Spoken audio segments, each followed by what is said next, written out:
Olá, caríssimo telespectador da Rede Século XXI, obrigado pela sua audiência. Está começando mais um programa Luz da Vida, nesse primeiro dia da semana, o dia em que nós celebramos a vitória de Cristo sobre a morte, por isso esse dia se chama Domingo, palavra que significa Dia do Senhor, palavra que só aparece uma vez na Bíblia, Apocalipse, capítulo 1, versículo 10. E começando a semana com esse dia santificado, você é convidado nos próximos 30 minutos a estar conosco. Nós que fazemos a Rede Século XXI, programa que pela quarta vez retoma o argumento fascinante da divina providência. Eu creio na divina providência. E recordemos o que é a divina providência. A providência é o cuidado de Deus, é a solicitude de Deus pela sua obra, por tudo aquilo que Ele fez. Deus acompanha, Deus se interessa, Deus conduz, Deus rege, Deus está atento, está presente no desdobramento da aventura de cada criatura que Ele fez vir à existência do nada.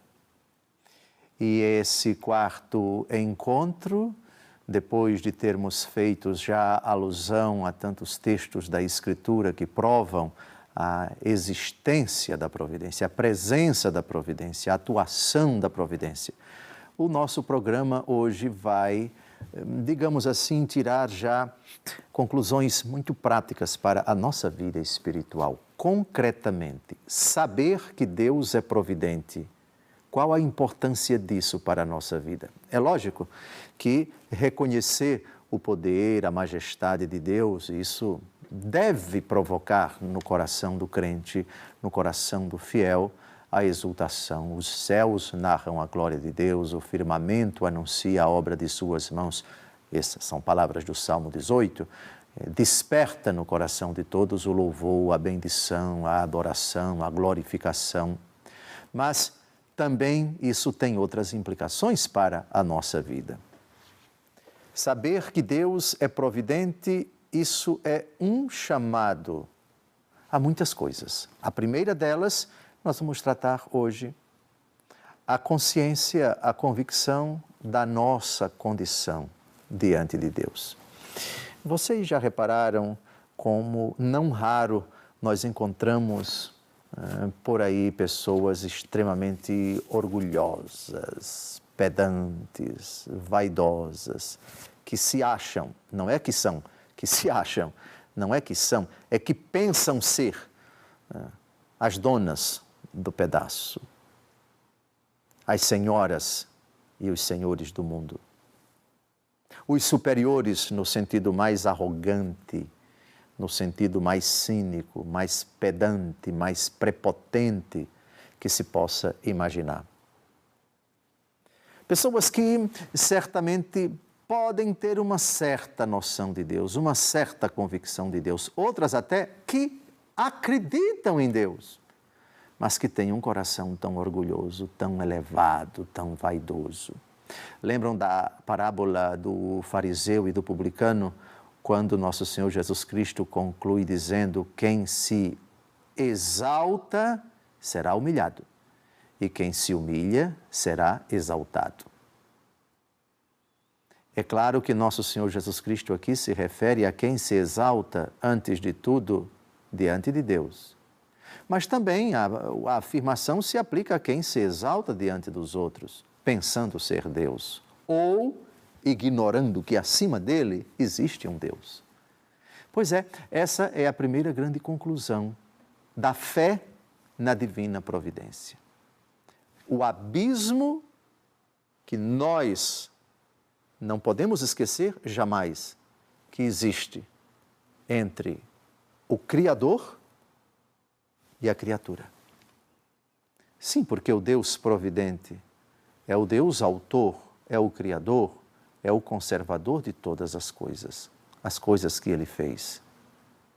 E quem somos nós diante do Criador, diante do Providente que rege, que regula, que conduz toda a história, não só dos homens, mas de toda a criatura, de todas as criaturas, até as mais insignificantes.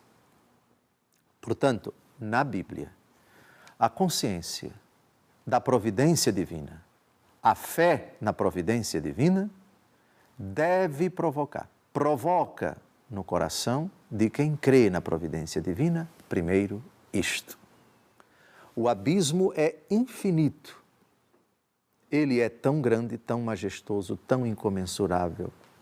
A sua glória, o seu poder, a sua majestade ultrapassam tanto a nossa razão e a nossa própria condição, que convém, que é oportuno, que é exigente, que é oneroso que nos tratemos exatamente como esses autores sagrados vão dizer agora. Eu selecionei alguns textos para mostrar bem o que é que nós somos diante da providência divina, do Deus que tem o cuidado, do Deus que regula, que conduz de forma harmônica, de forma sábia, de forma impecavelmente perfeita toda a intrincada história da criação e particularmente da aventura humana. Primeiro texto do livro do profeta Isaías, capítulo 64, versículo 8. E, no entanto, Senhor, vós sois nosso Pai. Nós somos a argila, da qual sois o oleiro. Todos nós fomos modelados por vossas mãos. Aqui a noção de pai é diferente daquela dada por nosso Senhor Jesus Cristo no Novo Testamento.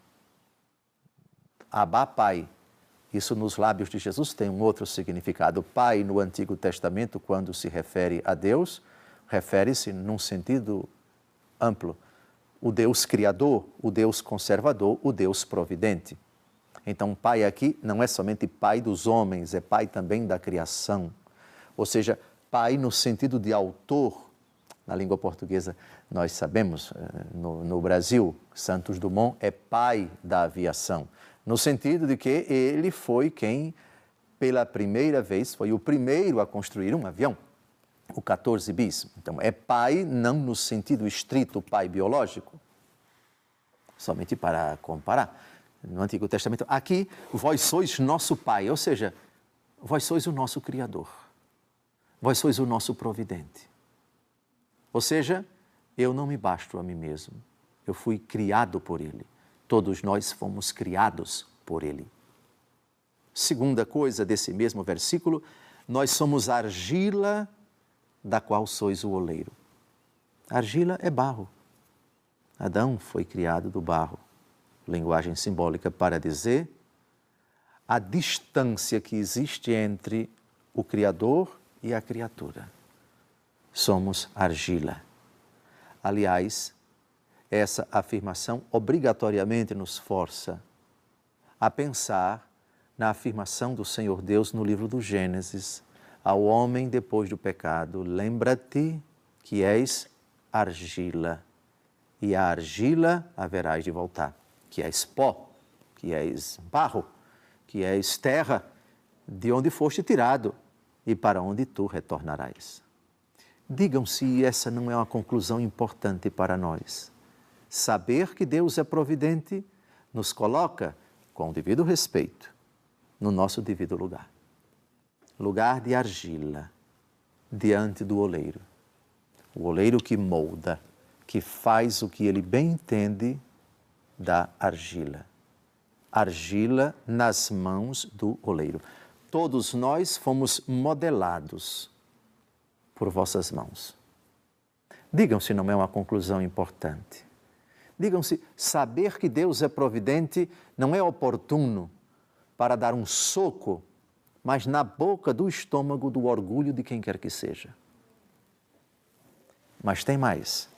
Agora vamos ao profeta Jeremias, que retoma essa mesma ideia, essa mesma imagem. Jeremias, capítulo 18, versículo 6. O que é a argila em suas mãos, assim sois vós nas minhas, casa de Israel. Obviamente que muitos daqueles que nos escutam nunca tiveram a experiência de ir a uma olaria. O que é a olaria? É uma fábrica de tijolos, é uma fábrica de telhas, é uma fábrica de produtos que são feitos do barro, digamos assim. E ali existem as formas e existem também, digamos assim, protótipos daquilo que vai ser feito. Vamos pegar aqui uma quartinha, vamos pegar aqui como se fosse uma garrafa feita de barro, dentro da qual se coloca água, se coloca vinho. Obviamente que são coisas rudimentares, algumas são ornamentais, mas outras são utilizadas mesmo para a cozinha, para o consumo, etc. Reparem a ideia, o que é a argila nas mãos do Senhor. O oleiro pega o barro amorfo, o barro mesmo, e aí vai dando a roupagem, vai dando a forma que ele concebe, ou seja, faz do barro o que ele quer. Faça de mim o que o Senhor quiser. A Virgem Maria, nesse sentido, ao dizer, eis aqui a serva do Senhor, faça-se em mim segundo a sua palavra. Ou seja, ó poderoso, ó onipotente oleiro, eu sou barro em vossas mãos. Faze de mim o que bem entenderdes, o que bem quiserdes, como quiserdes, quando quiserdes, da maneira que conceberdes. Mas há também ainda um outro texto que retoma essa mesma ideia. O texto é o Salmo 102, versículo 14, que nós vamos citar apenas no próximo bloco, pela importância também para a luta nossa contra o pecado, para a consciência das nossas fraquezas, quando decidimos rezar a Deus, acusando nossa iniquidade, Ele que já sabe dos nossos pecados, implorando a Ele perdão, implorando a Ele compaixão.